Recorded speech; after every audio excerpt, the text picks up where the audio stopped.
Hello again YouTube and welcome back to Just Get a Tesla.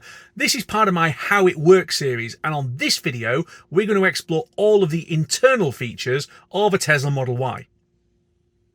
Seat controls are down by the side of the seat and you just slide them to whatever you want the seat to do, change the backrest height and adjustment, and it will then save it onto your profile. So in this case it's telling me, do I want to save the changes? And the answer there is no. So I'm going to hit restore and it moves the seat back to where I want it. Each driver has their own profile saved, and it saves the seat settings as well as the mirror and the steering wheel settings with it. So what do I make of the seats? Well, I've done nearly 8,000 miles in them now, and initially I found it a little bit hard to get a comfortable driving position, just where everything was absolutely right. But honestly, they're really good. They are comfortable, they are supportive, it's a nice plastic leather. It's really not animal, so don't even think about it. They look good, there's some nice stitching. I like the design. The integrated headrest is actually a really good feature, despite the fact you might think, it isn't. Honestly, it's fine. The only thing I've said is that it could do with a little bit more reach in terms of under-thigh support. My Volvo had extending bolsters which were amazing, but beyond that, honestly, the seats are great. One thing that does puzzle some first-time passengers in a Tesla is, how do you get out of the car? Because there's not an obvious handle. So you're looking for this little button here, which actually is on the armrest. So you've got the handle there and you just push it with your thumb and the door opens. There is an emergency latch as well, which is on the underside of this here, but I'm not going to pull it because the car will shout at me. And then obviously you have got your window controls.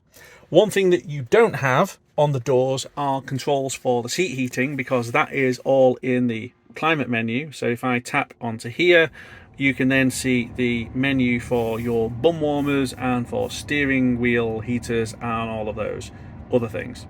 The point about this is the automatic button here. So you can get it so that these automatically come on as part of the climate control. So to keep you warm and to burn the least amount of energy possible, the car will automatically turn the seat heaters on. That is a really neat feature. Elsewhere in the center of the car, you have got a pair of wireless phone chargers, and they really do work. As well as that, in the middle here, you've got a huge, and I do mean huge, storage bin that has got a pair of USB-C chargers in there. You have got a pair of really well-sized cup holders. The door bins are absolutely huge and they are lined to stop things from rattling around inside them. And the glove box is actually a reasonable size as well. Mine is full of junk, but it does show that you can actually get useful amounts of junk in there. And then finally, in the main part of the armrest, and again, this isn't actually junk, this is my GoPro mount for whenever I am filming on the windscreen, and I've also got my games controller and some more wires. There is a 12-volt cigarette style power outlet in there as well. The steering wheel has got two multifunction buttons, and the left hand one is mainly for entertainment and for volume and things like that, and the right hand one is mainly for autopilot.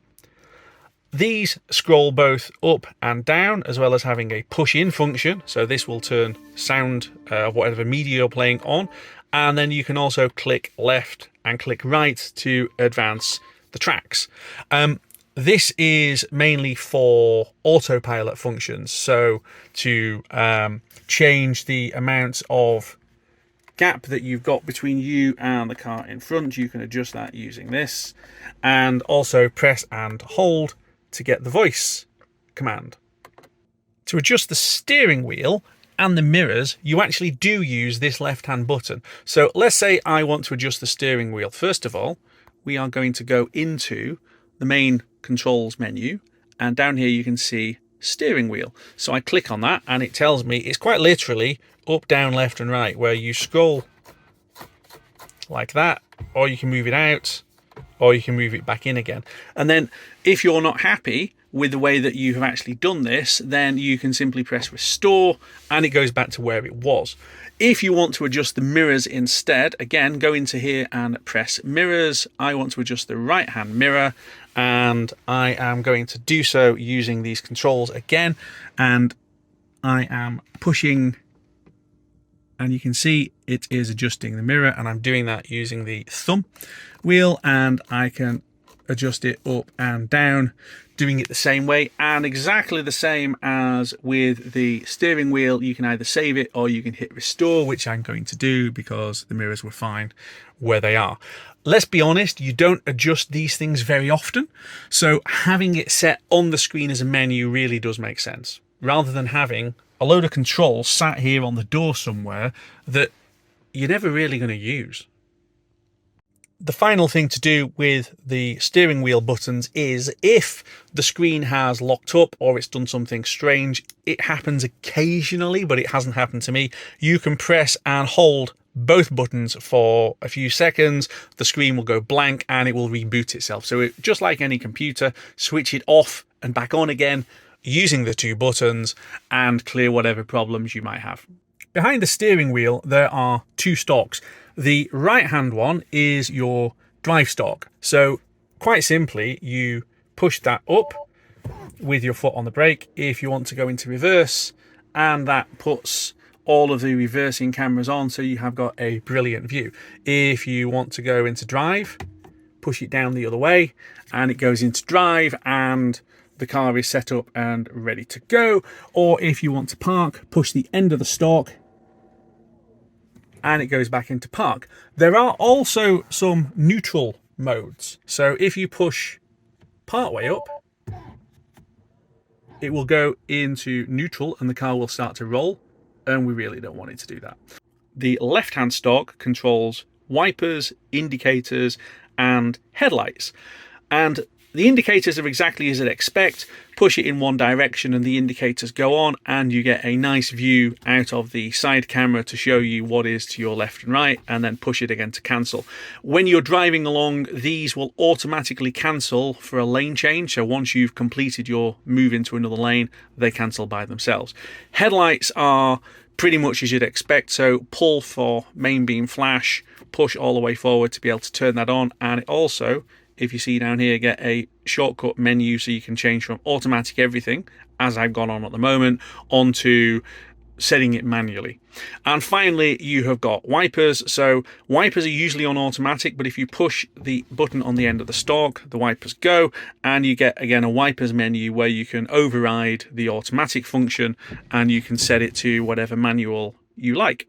The final buttons that you have in the front are, you're able to turn your dome lights on and off manually, and then you have got the hazard lights button, which is up here nice and prominently in the middle. So now we've done all of the few buttons and controls, let's just talk about the overall environment from the driver's seat. It's a huge glass area. You know, the car is literally all glass, and obviously you've got the enormous roof, which really helps. From sitting here, you have got a bonnet that is nicely sculpted. You can see the two corners, and obviously because it's a really short nose, that means that you don't really have any issues about being able to see the corners. And then even if you were struggling a little bit, there are cameras which show you where you need to get to. Probably the only complaint that I've got is the rear view, which, as you can see, is kind of small.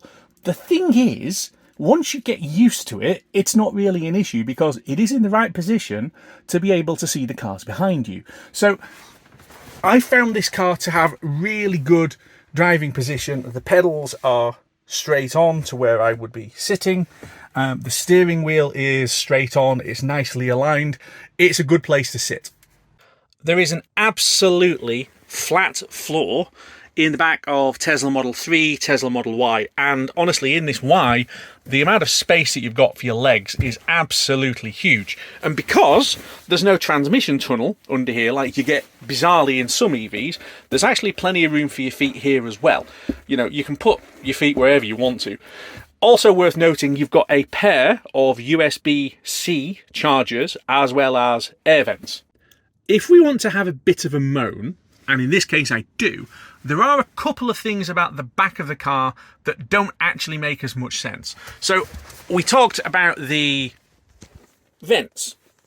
The problem for that is there's no temperature control. So there is no climate control zone in the rear that you can control. So if it's too warm or too cold, you've got to shout instructions through to the front. But the daftest of all is we've got 3 decently sized seats here, and they've all got heating. The problem is there's no controls. So if you want your heating on your bum in the back, again, you've got to shout it through to the driver or the passenger in the front. It's a bit of an omission. And the thing is, it's not like there are no buttons here in the back, because there are. The doors still have got the same button to open and close the doors that you get in the front. So they could have put another button on there to trigger the heating. They could, but they haven't. The centre seat is really versatile in the Model Y.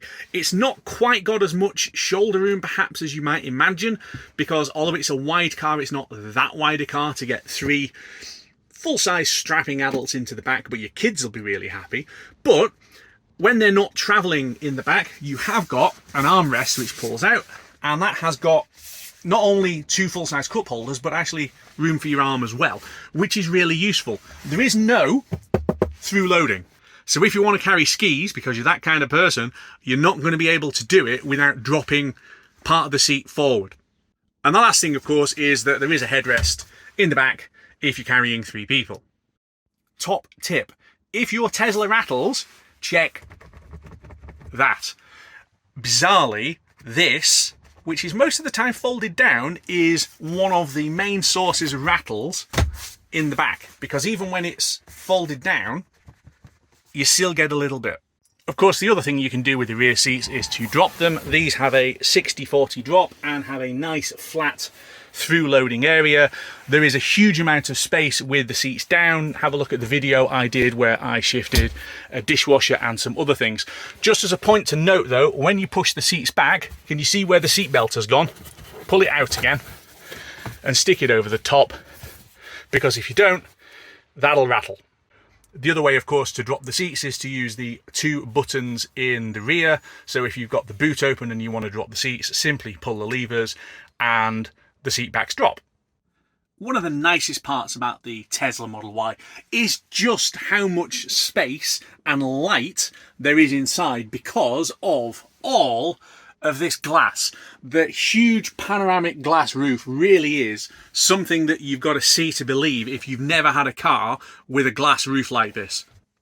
Another fantastic thing if you're sat in the back is the fact that you can actually recline these seats. So quite literally just pull on the lever and it drops back, and then you can see there is a little bit of a difference between them, and all that means is that if you really want to lie back, and I do mean lie back, you can go a long way back, and then if you want to adjust it, simply pull it back up and it goes back to where it was.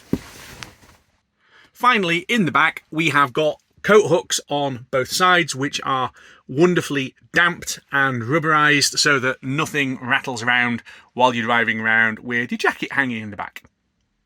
That's just about it for this video. Don't forget to like and subscribe, hit the bell icon so you always get informed when I drop another video, and I'll see you very soon on the next one.